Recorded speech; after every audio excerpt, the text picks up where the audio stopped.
All right, we kind of got a little Halloweeny episode here. We've got Thomas Hatsis back on. He's a lecturer, historian of witchcraft and magic and psychedelics and medieval pharmacopoeia. Last couple books that he released, Microdosing Magic is a psychedelic spellbook, and Psychedelic Mystery Traditions, Spirits, Plants, Magical Practices, Ecstatic States. It's really, really good to have you on. Looking forward to this one, Thomas. Good. Thank you so much for having me on.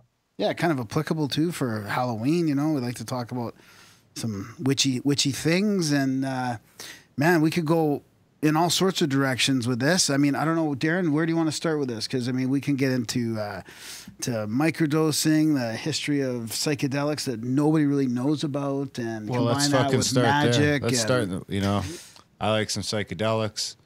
We can get into the witches later and the brooms and all that.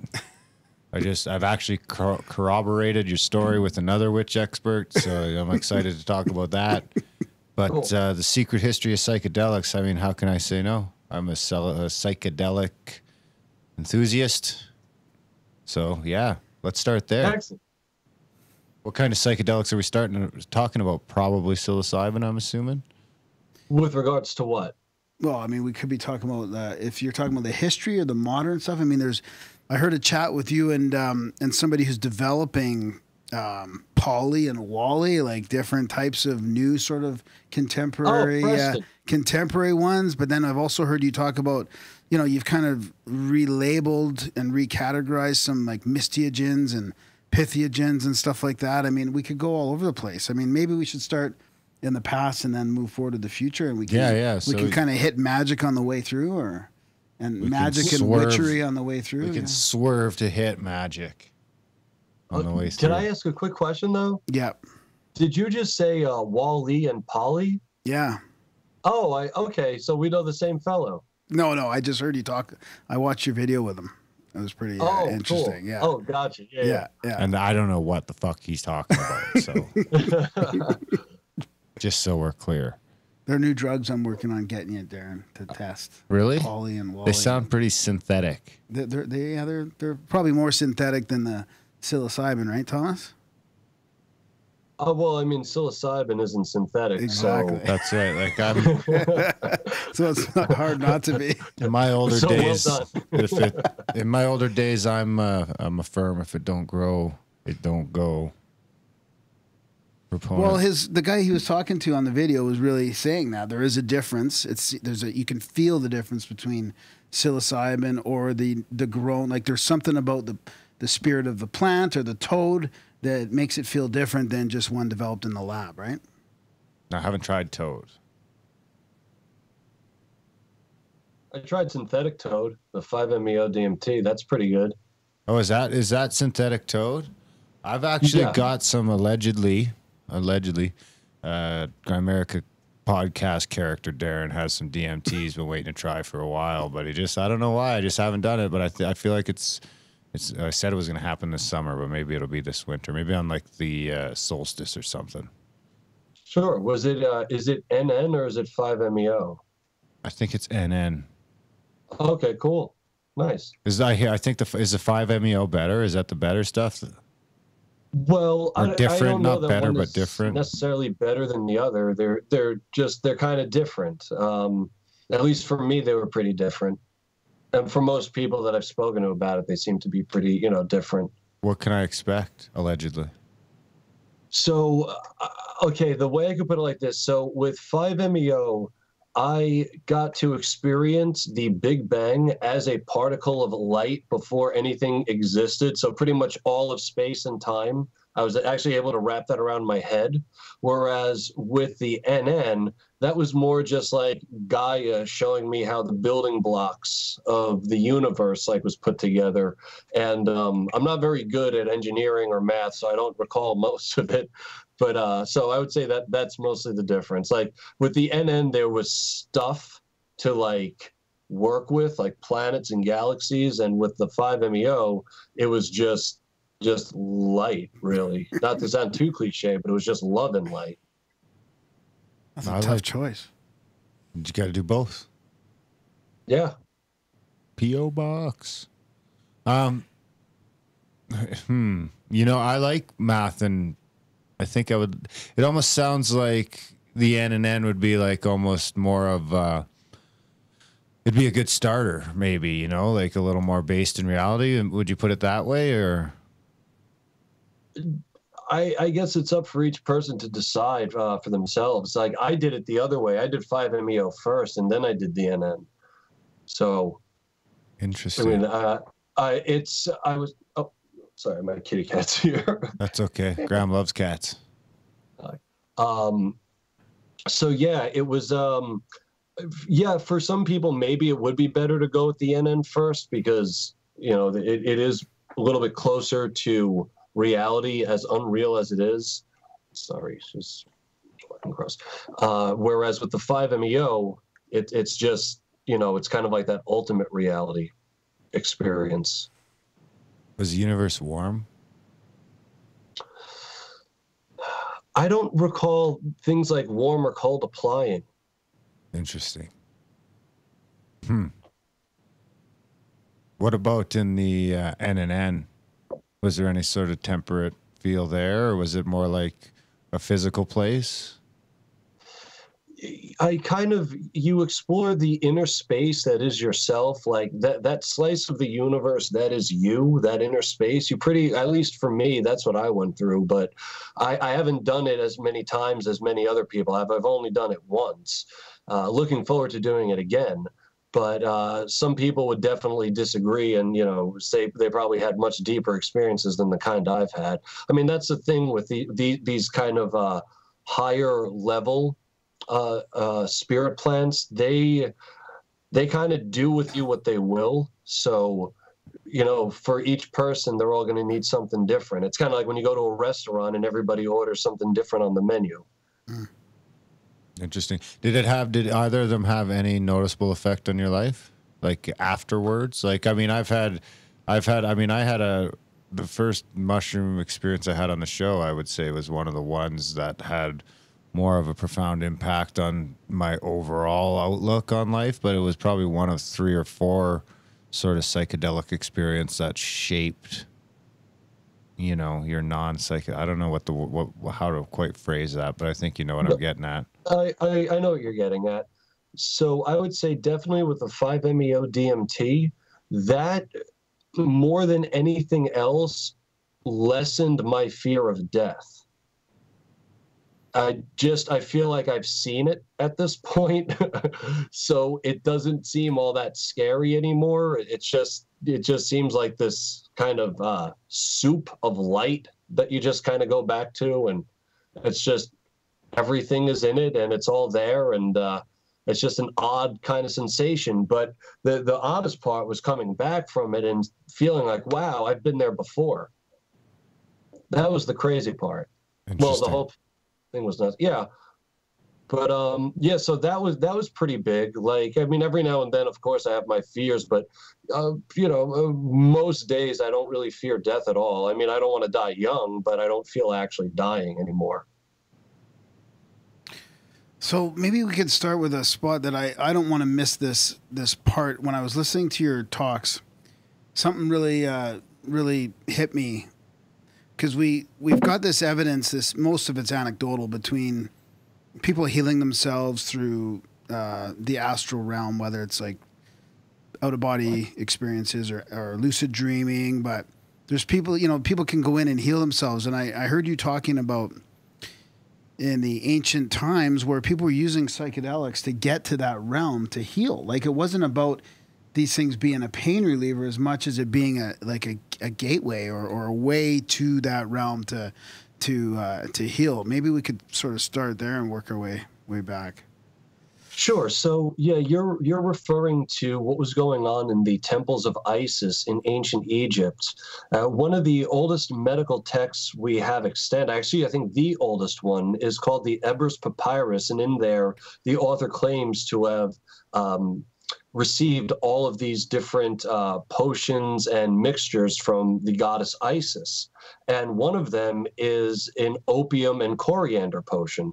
And yeah, what you're saying is correct. People would go to these temples and drink these potions, not necessarily for the euphoric effects of the opium, although those effects were recognized and I'm sure they were appreciated, but that wasn't necessarily why you did it. You did it because it would put you into a deep sleep where you would enter the spirit realm to meet Isis. And while there, she would heal you in your dreams or tell you how to heal yourself once awake. Now, this kind of experience I call a somnotheogenic experience, and it means generating divinity in your dreams.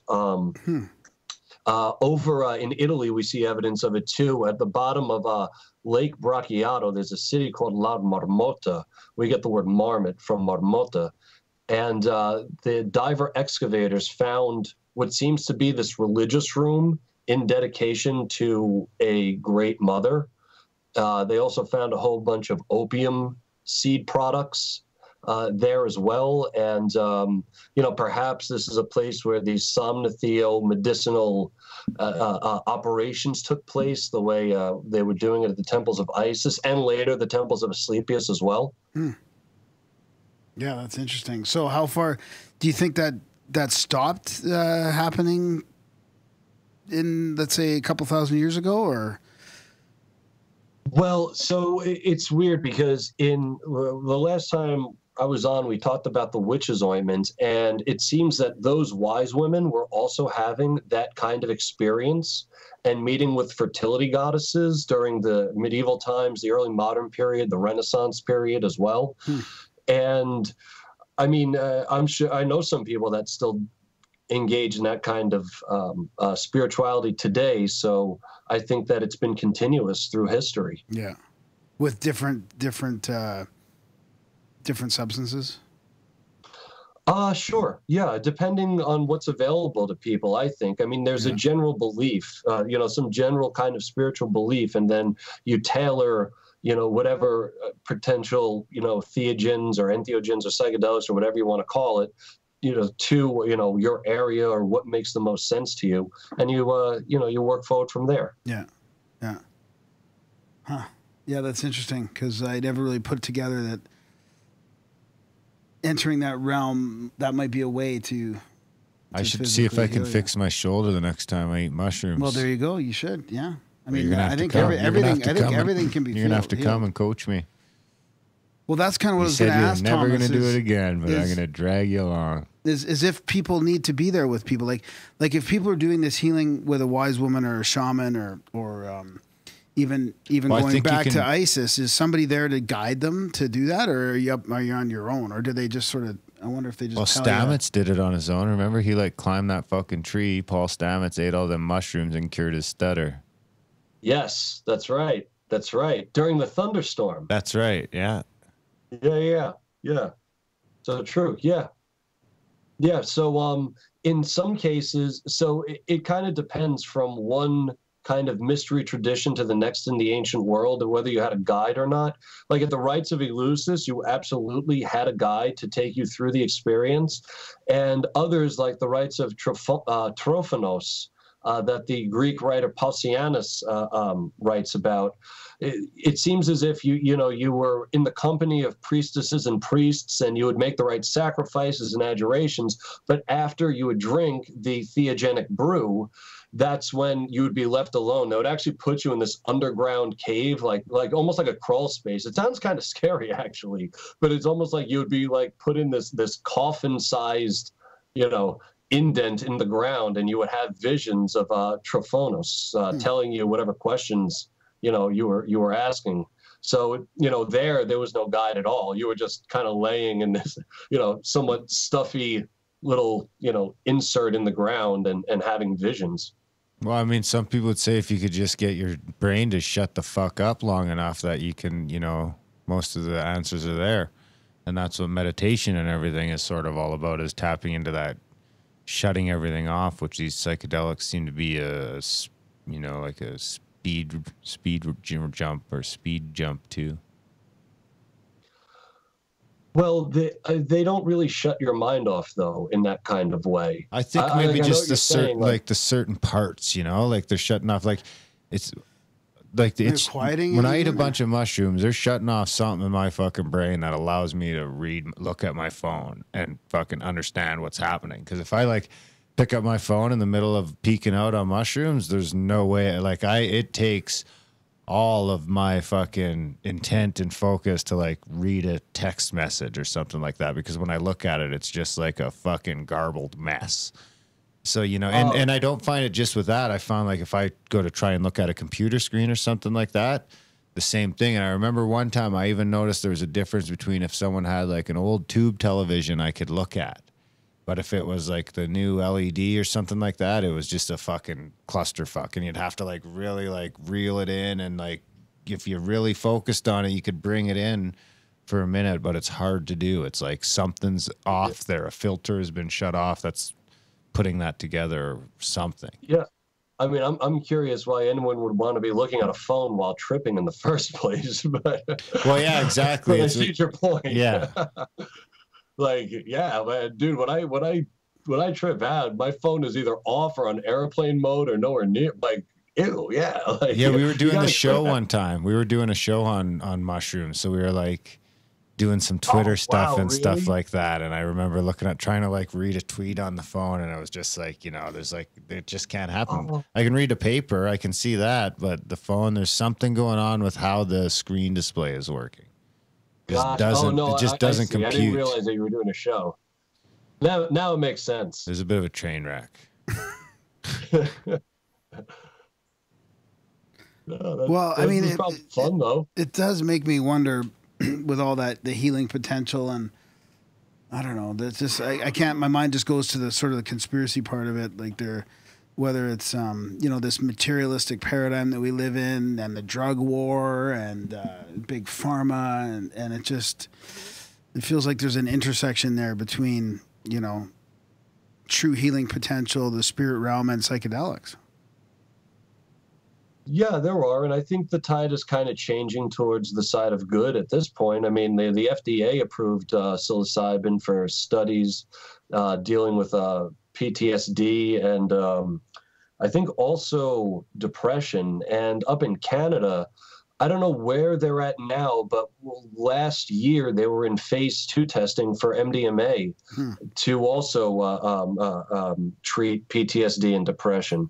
We're also in, you know, I don't know how many states here now, at least 13 have all legalized cannabis. I mean, it's not legal federally, but even in states where it's not legal, nobody is really doing anything about it. Like, I'm from New York, and one time when I was visiting home, you know, there's some cops stopped me because I was smoking cannabis. I was in Manhattan, and you know, just like, you know, don't be an idiot, you know, is what they wanted to say, like, don't do that. But they didn't arrest me or anything. They didn't bother me or anything like that. So whereas in like 1999, I got in trouble for it, you know. So it seems like the tide is turning, you know, because the science is just all on our side. I mean, these medicines are timeless, and they've been used, you know, by many people for thousands of years to heal all kinds of ailments, whether they be physical, mental, or spiritual. Yeah, that's a good point. I mean, things have changed even since we had you on last, which was only a few years ago, probably halfway through where we are now on our podcast. We're fucking legal now in Canada. And yeah, we're legal, and you guys are more legal, and they are doing this testing. So yeah, it has changed quite a bit. Yeah.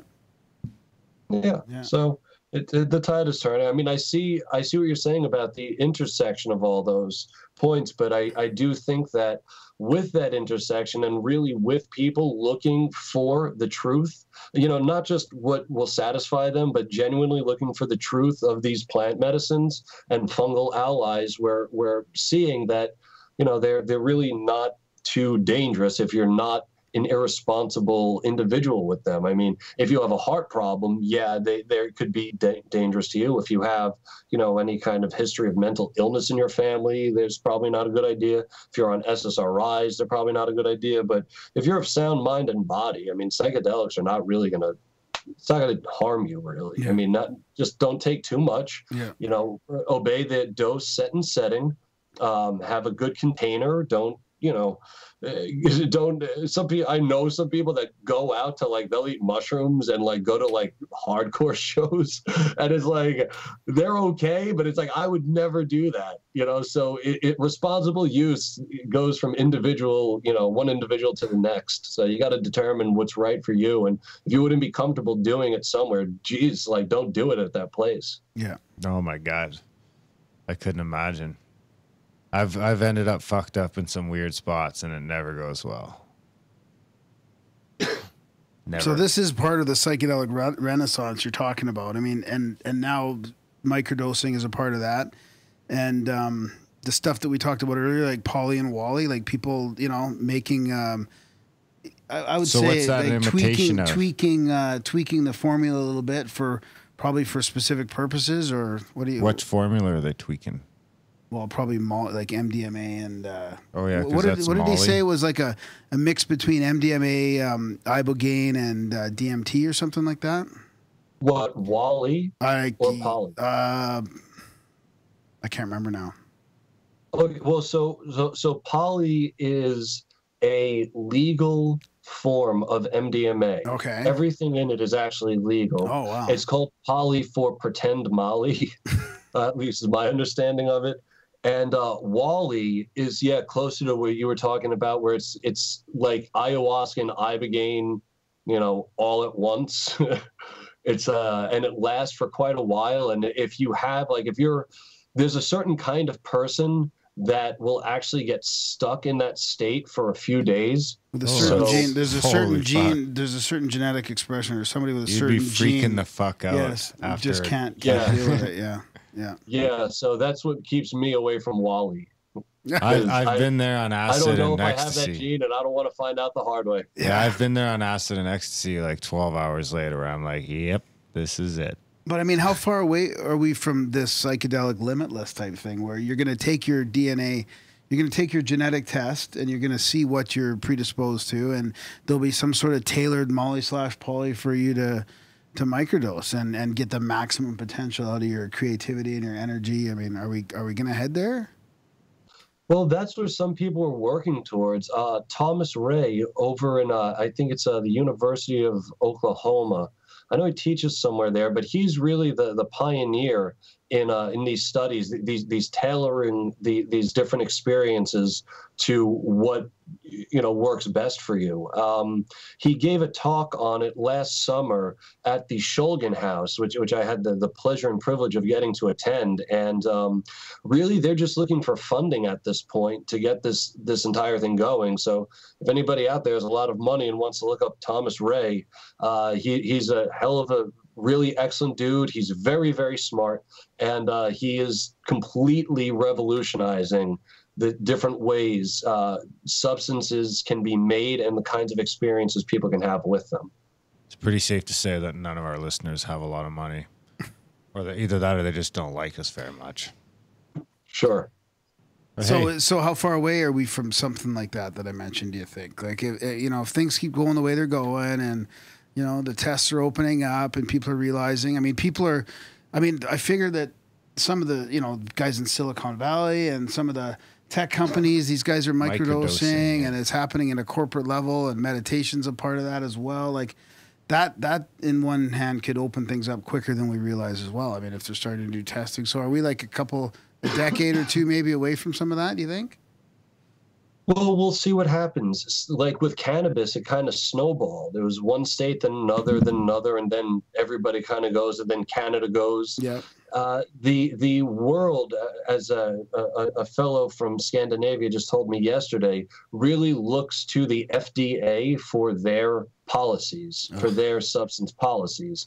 So hopefully the more liberal we get with them, the more liberal they'll get around the world, because the truth is, if you're looking to actually help people, then prison is not that's not helping anybody. And all the criminologists and the psychologists psychologists and medical professionals are all getting on board with this stuff and saying, look, if we really want to reduce crime and reduce poverty and just make the world better, then we do have to start looking into these kinds of plants as options. Here in Oregon and also in California and in Colorado, we're pushing a ballot initiative to get psilocybin mushrooms legalized here for therapeutic uses by 2020. My guess is that not too long after that, once people see the progress, more states will go. We also have coming up in Washington, which is looking to be a landmark case where a certain individual, I can't really talk about it, but is dealing with a psilocybin arrest that seems like it was very unjust and that the officer very much acted inappropriately, and we're trying to get a precedent set. And that's going to be happening either this January or this March. The prosecutor keeps pushing it back because we're going to win. So there's a lot of momentum with all this, and now is really the time to keep it going and remind people that these plants and these fungal little teachers, they are our allies, and to respect them and love them as such, and learn from them as such. Yeah, when Darren and I were driving Oregon through does seem Oregon to have there. their shit together, man. I like it there. Portland's a little fucked. Are you in Portland? Yeah, I live in Portland. It's a little fucked. Sorry. You remember I was telling you that it's only a matter of time before those little, the little weed shops they have there. Yeah. Was that Washington? Or Yeah, Oregon? it was Washington or Oregon or Well, someplace. He and said I they was were going to like, have mushroom shops. I still Yeah. don't think that's coming But, anytime soon. he's talking about trying to get it legal for That's for 2020. medical I mean, use, so that means there's yeah, not but- going to be a shop on the side of the road with a big fucking mushroom waving around like there is for Well, cannabis. like he said, it's only a matter of time from there. Washington and Oregon got cannabis fucking figured out, man. Canada fucked it up. You think? It would be a little different. You And we wouldn't be ran able out. to just get mushrooms on the side of the road. It would be you go to a facility and you have somebody that is a trained guide to take you through the experience. How long before a cafe on the side? Not a cafe. Like how long before a store on the side of the road for different strains of mushrooms? I don't think that's coming. That's not coming. You know what? Right now, whether or not that's coming is not really pertinent. The focus is so much more on the these clinics and getting them legalized for these purposes, for healing purposes. Yeah. When and if the stands, the mushroom stands on the side of the road come, that's maybe one day that'd be great. Of course that'd be Drive great. through, baby. Right now, baby steps. That's after the claps when we're podcasting Mad Max style. Fucking Yeah, right.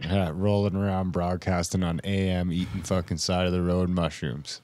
Fuck yeah. Nobody gives a fuck because you're just you flying can swear, through. it's You all can right. swear like a Okay, motherfucker. It's all good. Nice. Yeah. Cool. I don't know. Yeah. So let's I can't talk wait about for the fucking, Armageddon mushroom driving around. Sounds all right sometimes. As long as I get to pick who comes. Yeah. Well, it's not for me. I'm not joining on your mushroom trips anymore. I told you that was the last one. How you going to guide me on my healing? You can. How you going to somebody guide me else. on my healing? Nope. Okay, there will not be a Grimerica Psilocybus 3 unless you guys can convince Graham. You know his email address, graham@grimerica.com. We'll see what we can do. Maybe we can get Thomas to join us. We'll do it down in Oregon. Hell yeah. High desert, baby. Ooh, I love it out in Seaside, too. We were just out in Gearhart last in May. Fuck, it's too bad we could have met up. Yeah, we're going to actually be going out to the coast and getting some mushrooms. Now's the time. After Spirit Plant Medicine Conference this weekend, we're going to head out. 'Tis the season. Careful on that road. That's a fucking sketchy road. Where's the Spirit Plant Medicine Conference? In British Columbia, Vancouver. Oh, okay. Yeah. Oh, you're coming up to Canada? Yeah. Don't tell him you smoke weed. What's that? Don't tell him you smoke weed. Okay. Actually, I think that's just going the other way. I was reading a story today that some couple in Saskatchewan admitted to smoking weed in the past at the border crossing, and they got denied entry into the States. Really? So they're saying to watch what you say at the border. Which goes back to my thing. If anyone official ever asks you if you smoke weed, you fucking say no, period. We're not Yeah, there sure. yet. We're not at that point yet. You know what I mean? We're like, I mean, I've heard of multiple cases of people, Canadians trying to get into the States, even from having a medical card in Canada and going into a legal state and being denied entry. And then not only that, you're not just denied entry, you're like fucking blacklisted. You're a pot smoker. You're out. Well, okay. Well, thanks for the tip. I definitely will say that I do not smoke cannabis. That's right. Just do me a favor, release this episode after this week. Yeah, exactly. Yeah, we will. I'm going to release it this weekend, and I'm going to tag the border crossing that you'll be using in it. I wonder if they have a Twitter account. There's kidding. another I would never one do of that. our guests. We'll is, release it in like 3 weeks when you're safely back. Yeah. Yeah, one of our other guests will be James Jessel, probably. He's, I think he's he's lived in Calgary for a while, and he's doing some similar stuff to you. Pretty good. It's just a matter of time until we get shut down at the border. Knock on wood. So let's get into the sort of Halloweeny stuff, the witches and the magic. I mean, how about your book? How did you come about writing the microdosing magic book, and what does that have to do with microdosing? So when I first wrote The Witch's Ointment and was touring around America and in the UK as well, during the Q&A sessions, the questions would repeatedly, like just all the time, go from questions about history and what I was actually talking about and go towards my personal just beliefs and practices and what I do with psychedelic magic, and more so about what kind of microdosing practices I have. So it got to a point where enough people asked me this that I was like, all right, I should just write a little book about this, because it won't take very long, because this is just stuff that I do. You know, there's really no research that has to go into it. I just have to write what my practices are. And yeah, just put it out there for people to check it out, to see, you know, just what makes microdosing magic different from just microdosing. Because microdosing is great. Microdosing is fantastic for you, but it's I liken it to a healthy diet and exercise. Microdosing is like having a healthy diet. Having a healthy diet is very good for you. Whether you exercise or not, a healthy diet is good. Magic is like exercise.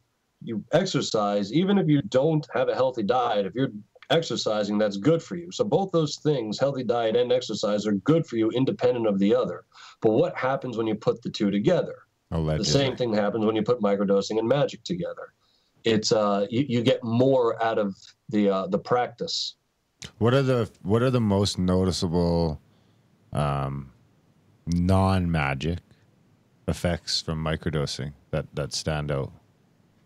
Definitely more energy, better mood, a lot of mood enhancement, and creativity. Especially like if you work in some kind of creative problem-solving vocation, microdosing is showing to be really effective. You had mentioned before the people microdosing in Silicon Valley. There are other people also, there are screenwriters microdosing in LA, you know, and in New York. And so they're most likely have we have people microdosing in Washington, D.C. Now, nobody can talk about it, of course, but there probably are some people there that are doing it.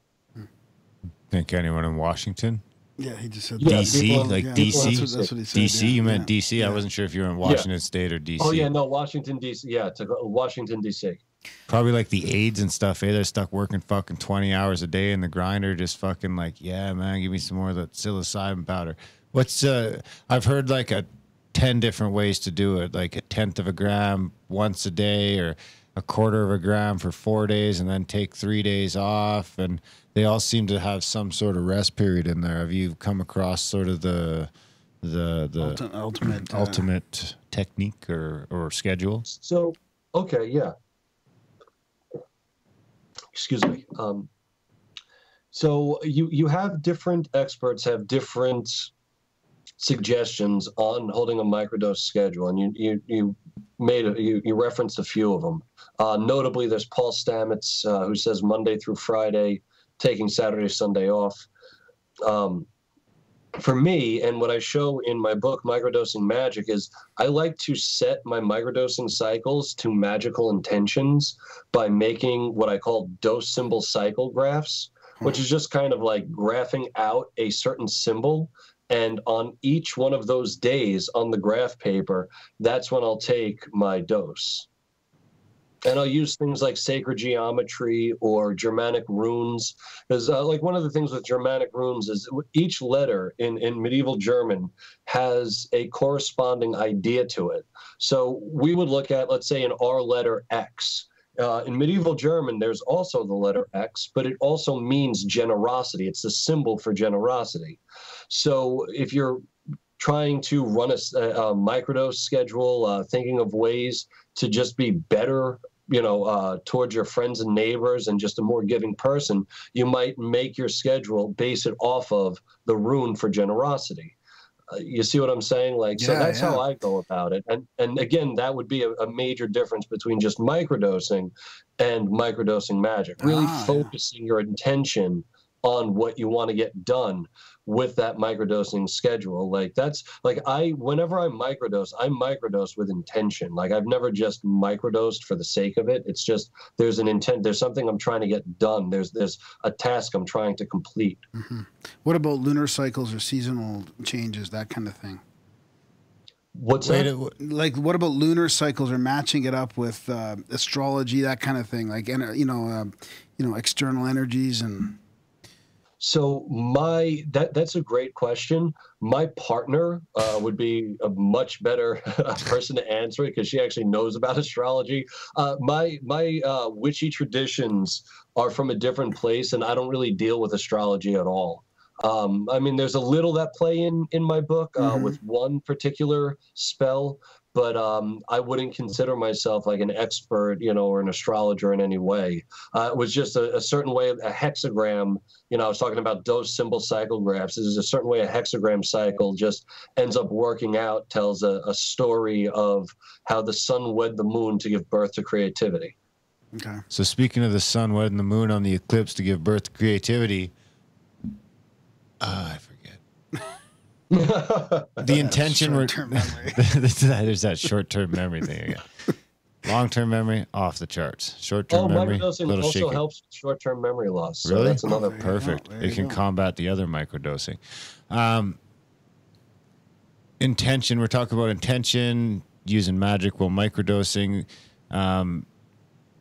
Is that intention strictly magical? Like, are you doing it just to pull things from the universe, or are you doing it all like, oh man, I got this deadline, I got to get 50 pages written by the end of the month, so I'm going to do a microdosing schedule to help me productively? Or is it more of a, I need the universe to help me out here because this thing's coming up and I need to have this happen by then? So well, what I do within my magical system is I use my microdosing to align my intellect, my will, and my emotion, which are the three immaterial forces, the three spiritual forces that make up the four gifts that we all have. The fourth gift being action. Action, the most important, is your ability to take your intellect, emotion, and will and fashion it into something, otherwise known as magic. So I don't really do deadlines very well. So I wouldn't say that I'm doing it for the sake of a deadline ever, but I do microdose, to just align my intellect, emotional will, so that when I take action, the best version of myself can be produced at that time. Interesting. That's really so it what almost like microdosing magic is about. holds your ego back a little bit. Oh yeah, like I have a whole chapter in the book. Chapter 5 is called "Microdosing Spells to Unasshole Yourself," and it's all just about these different ways of what I call tempering your ego, not killing your ego, because you don't want to kill your ego. Like that's then you're a vegetable, but. We should be tempering our egos so that, we can really see our intellect, emotion, and will for what they really are without the just the blockages that can come with ego. So yeah, I would agree with that totally, man. What are some of the ways you do that? So one of the ways I would say is so let's say I'm running what I call a deacidification cycle. Sorry, it's kind of hard to say sometimes, but a deacidification cycle on the certain days. So the microdose schedule that I'll use will be an upside down A, because an upside down A is the opposite of an asshole. Hold on a second. Sorry, my kitty just wants to stretch. And what's his name? Each of those, what's that? What's his name? We don't have a name for her yet, this little girl. Can we name her now? If it's a good one. All right, I like Harriet. I was thinking Polly or something. Polly. Unity. Anyway. Unity, there you go. So, sorry. Where were we before the? You were going into the sigil part of your unassholing. Oh yes, thank you. So one of the things that I do on those days of deassholification is you don't use the word "I" for an entire day. So you don't say "I want this" or "I used to think" or "I want that." You'll notice two things very quickly if you do this. One, you're going to have to come up with some very creative ways to say sentences, and two, when your friends come to you seeking advice, most of the time you're just using it as using it as an excuse to talk about yourself. So I bet you inserted "we" a lot in there and "let's," that kind of thing. You do third person? Just working. Thomas doesn't. Thomas thinks you're crazy. No, and you also it really you stop and think about your sentences fully before you say them. That's another. That would really help me out. Yeah. That would help everybody out. I'm on like a 3-week-in-a-row streak of getting myself in trouble with things I say on the podcast. Only 3 weeks? Wow. Yeah, that's not bad. 312 episodes. I'm going to see if I can get a little streak going. Yeah, I get in trouble for things I say almost every day. So you're lucky. You're very lucky. So that's a really good point. So you incorporate sigils a little bit in there. Anything else like any other techniques from the traditional magic realm, like maybe even affirmations or some basic kind of law of attraction type stuff at all? Not really law of attraction stuff, but I do think it's important to use symbols that work for you and resonate with you. So, like, for example, my pantheon of energies, if we can call it that for lack of a better term, is named after, different Greco-Roman goddesses and gods, because I'm Greek and Italian, and that they're just the ones that speak the most to me. Mm-hmm. So, I'm other things too, but I'm predominantly Greek and Italian. And to use symbols that work for you, and also just on that, like to have that kind of naturalistic occultism kind of thing going on, where you do the things that work for you. If something isn't working for you, then definitely ditch it. And if a friend of yours is saying like, oh, but it works great for me, that's great. That's great that it works for your friend. It might not be working for you. Go with the symbols that work for you. And that's a lot of what microdosing magic is all about. It's finding, you are a slice of the cosmos. You are a microdose of the universe. So get in touch with that. Yeah. That would be. Sorry to get personal and all that, and sort of get deeper into that. But do you have any daily rituals or any rituals that transcend your schedule, your microdose schedule that you do every day anyways, or do you have an altar? Do you get into do you have stuff like that going on as well? Sure. Well, that behind me, that's my altar, or at least part of it. Yeah. Yeah. So yes, I have an altar, and I use it wisely. I kind of noticed that behind you there. What's that? I kind of noticed your the stuff behind you there. It's nice. Yeah. Yeah. Thank you. And like I have certain things that I do. I actually just did today that deal with. It's just a general adjuration to Gaia, and reminder of to have general gratitude in life, even when things don't go your way. Actually, especially when things don't go your way, which can be very tough. Life can be very crushing. So, having these magical techniques, at least for me, has served a very useful, purpose, and so much more than that. I mean, my spiritual beliefs are based around it as well, and they also have carried me through some pretty tough times, and and I know that might not jive with some people, but that's cool. You got to do what works for you. Yeah, totally. Have you picked up a lot of it in your research of the historical uses of the stuff? Historical uses of psychedelics? Yeah. Like how much of that? How much of that like are you incorporate, or not how much of it? But obviously you're using some of that in your daily, or in your your personal practice, that kind of thing. Oh yeah. So before I got really deep into using psychedelics with spirit, like in spirituality, around when I was about 18, I just had a general kind of spiritual nature about me, and after psychedelics, I kind of honed my practice a little bit more and got into the creative side of spirituality, the creative side of divinity, with writing songs and poems and things like that. I'd been writing songs and poems before that, since I'm like 13 years old, but they got, they definitely took on a different style from my earlier work.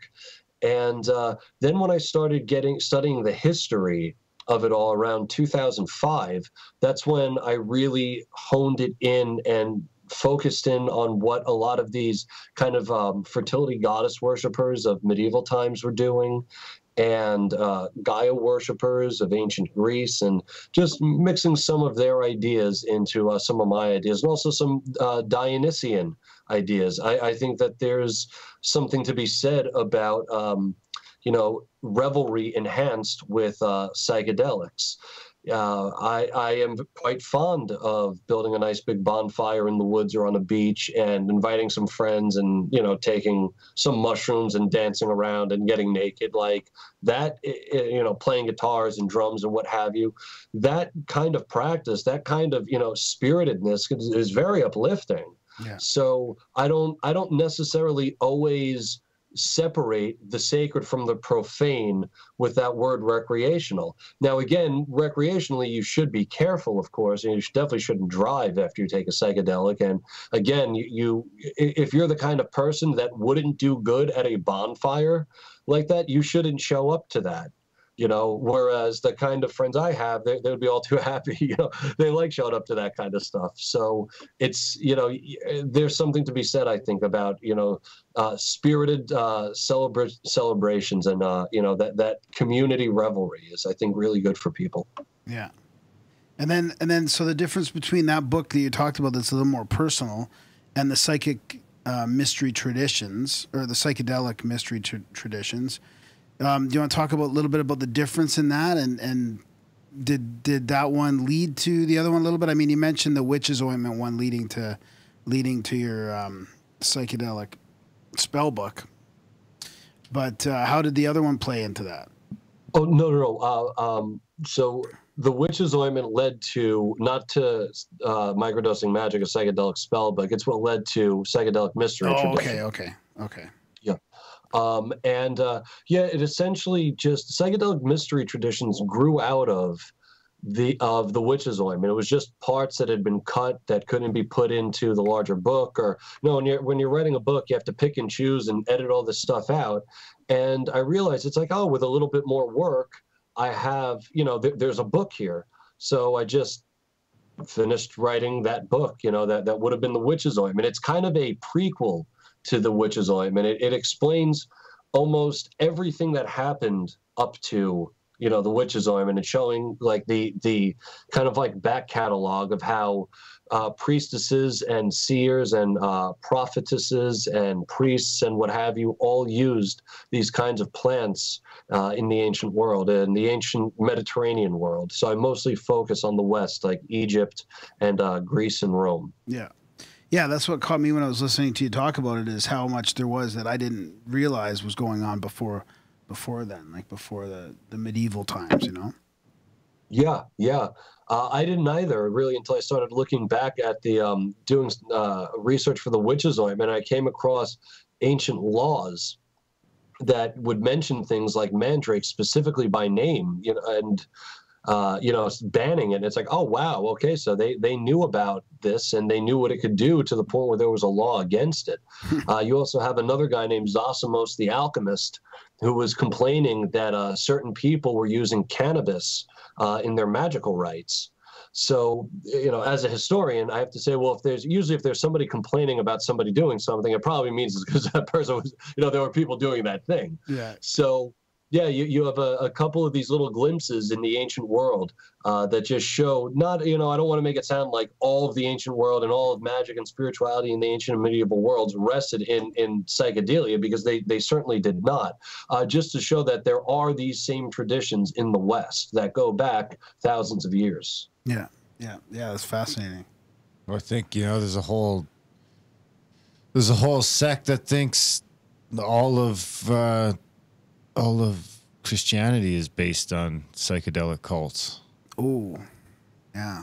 Yeah, you've done if you quite look a at bit like the Mark Allegro stuff. You've right? done quite a bit of work on that too, right?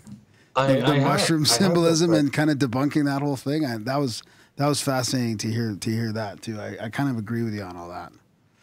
Oh, well, thank you. Yeah, the whole holy mushroom, sacred mushroom, mushroom and Christian art thing is just really based on a very big misunderstanding about how medieval history operates and how biblical history operates and how the New Testament evolved over time. And the people who pushed the theory have very much largely ignored the primary sources and even the secondary source scholarship that digs into all this stuff. And one of the things that I found rather fascinating as I wrote more for psychedelic mystery traditions, because I have 3 chapters on how Christians used psychedelics in that book, none of which, of any of those ways, I should say, have anything to do with painting mushrooms in art. And Christians, you will find, were rather open about these experiences. They didn't mind writing about them or discussing them.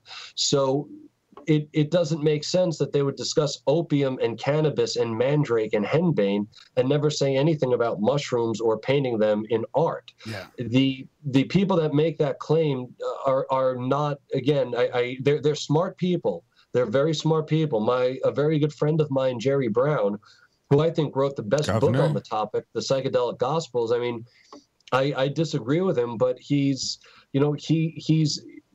using anthropological methods to answer a historical question, and you can't do that. It would be like trying to use a hammer and nails to paint a picture. There's nothing wrong with a hammer and nails, and there's nothing wrong with painting a picture. It's just that you need paints and a brush to paint a picture. You use a hammer and nails to make tables and chairs. And if you try to use one to make the other, I mean, and the other, it goes the other way. You can't use paintbrushes and paints to make a table or a chair. It just doesn't work. So while Jerry's argument is anthropologically sound, it isn't historically valid. He can point to many different cultures. Indeed, we all can point to many different cultures that had knowledge of and used these psychedelics for entheogenic purposes. No doubt about that. But that doesn't mean that you could just throw that onto every single kind of culture. Christians were using psychedelics, they just weren't painting them in art. The iconography it does not show mushrooms. They show trees. Trees, just like mushrooms, can have bulbous tops, and they're on trunks which are long like the stems of a mushroom. These people they don't know what they're looking at because they have not studied medieval Christian art or medieval Christianity or New Testament history or any form of discipline that one would need to actually take this question seriously. Can you explain a little bit? I'm a little confused over how he can't... how it can be anthropologically sound but not historically sound. Like, what do you mean by that? Like, sure, how can one be one without the other? Sure, that's a great question. So with anthropology, you're going and you can ask people that are still alive what it is that they think about something. So as just one example, in Jerry's book, he uses as a source a tour guide that was at one of the sites where he photographed to make his case that supposedly he would say shows a mushroom, I would say shows a tree, and that doesn't count because that guy's a tour guide. That guy is not an expert in medieval art or medieval art history, and of course he's going to say that that's a mushroom because this is the small little area of Meringue, France, where they don't get many tourists. This is the only thing they have. So of course he's going to go along with it and say it's a mushroom. Right. So anthropologically, also you could look. Jerry's looking to other areas of the world. So his book, like the whole first part of his book, he's talking about Mesoamerican shamans. He's talking about Siberian shamans. He's talking about tests that took place in the United States during the 1960s. He's going all over the world, except the only place he isn't going to make his case is medieval Europe.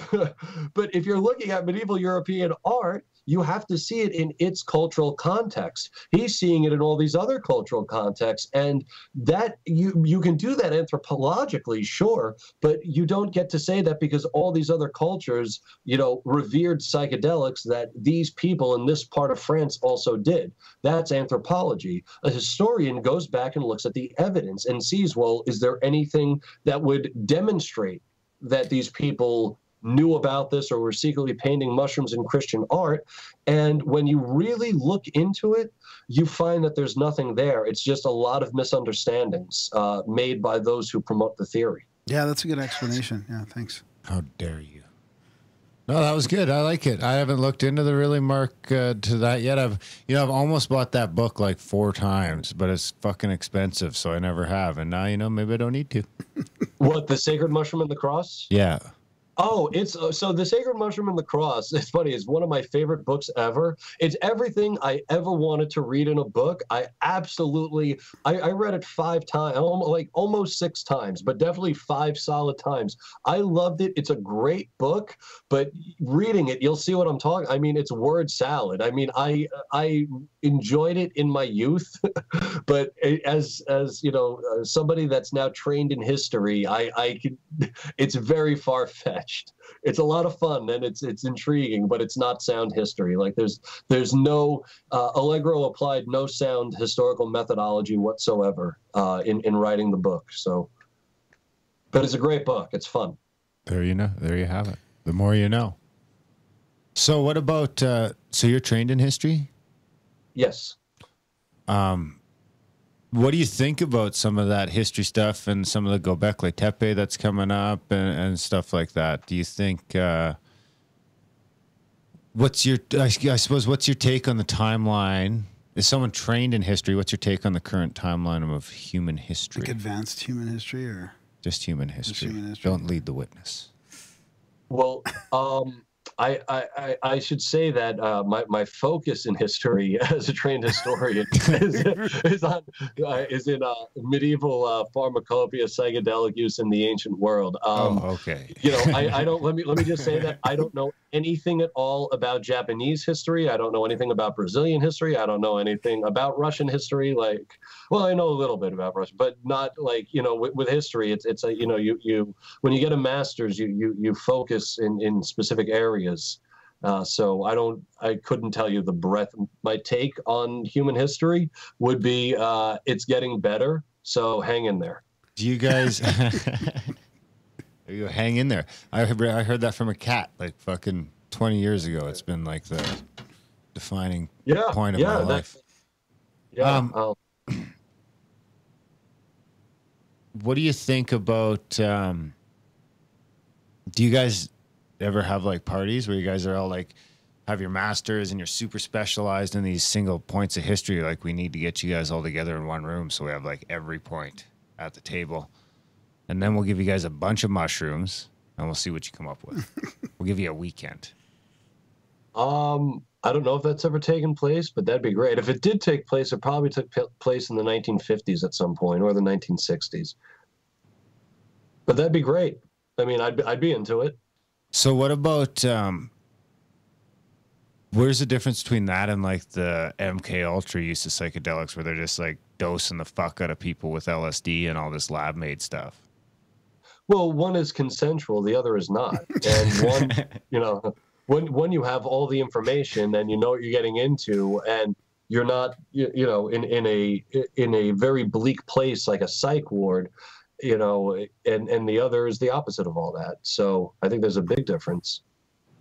I wonder. I was just reading. I've been going on. Darren's been going down that rabbit hole lately about that MK Ultra and LSD. So it's crazy. Those yeah, crazy it is fucking pretty crazy. assholes. Well, I mean, that probably held back the proactive part of the research for a couple decades, probably. You know, just messing around with all that shit.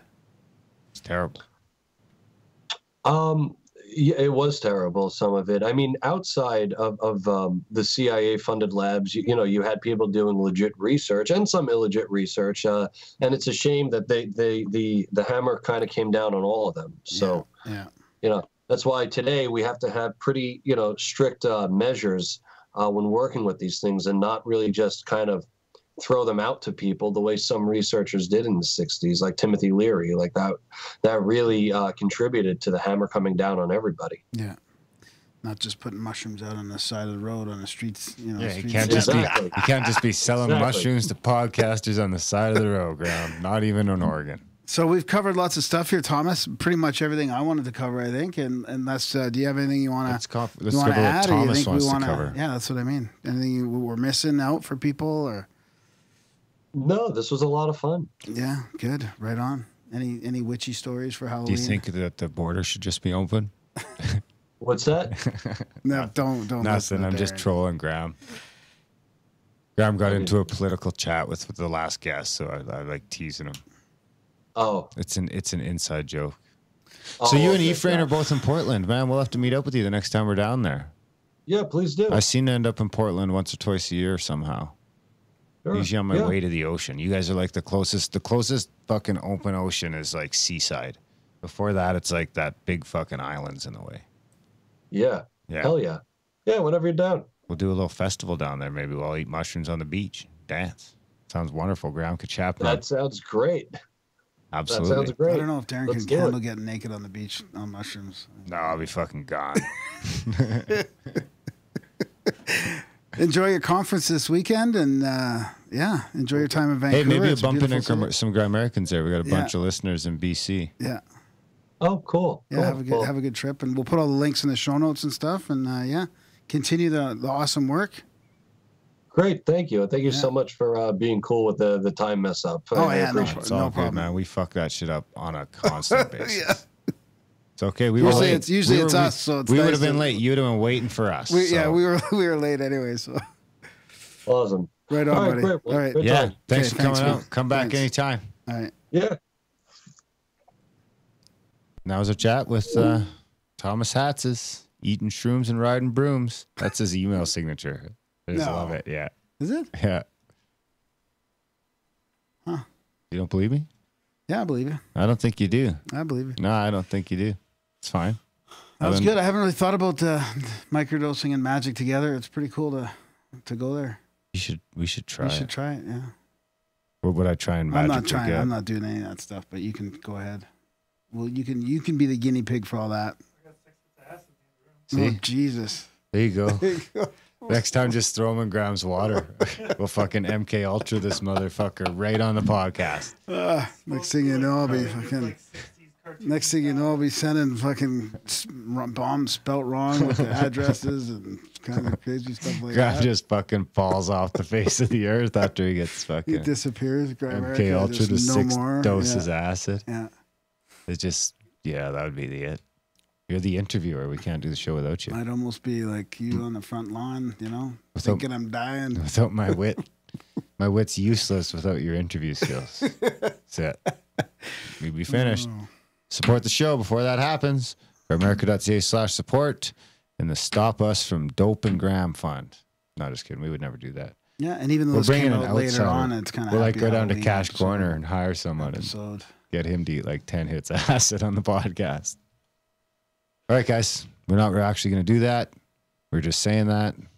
It's not something we're actually going to do. We do not condone that. Any other disclaimers you want to throw in there? Nah, you Fuck got it. it all covered. Support the show. Grimerica.ca/support. Do all the shit in the show notes. Grimerica.ca/FM is a radio station. And yeah, thanks for listening. We'll see you next week. Clear. We're still live. Clear. That was fun. That was good. Yeah. It's interesting to know how many fucking different uses there were back then. Different uses? Yeah. Different psychedelics. I'm interested in the healing thing, you know, because I mean, that's what, I mean, people are doing addiction and all that stuff. I wonder if I haven't heard much on people actually trying to heal physical things. Yeah, it happened in our episode with Greg Doyle. They were healing through the astral realm. Yeah. Yeah, that's not psychedelics. No, but it's connected, dude. Go there. Go there. Go where? Go to that realm. I'll meet you there. Go to that realm. I can be there. I can be there. Go to that realm and just picture your shoulder being healed. Like, I'll meet you there. I can be there in 45 minutes. Yeah, How about exactly. you? Accurate. Take me a while. All right, guys. Years. Thanks for tuning in for the live shows. Yeah, thanks. And that's it. Bye. Ciao. What are you waving to? Camera.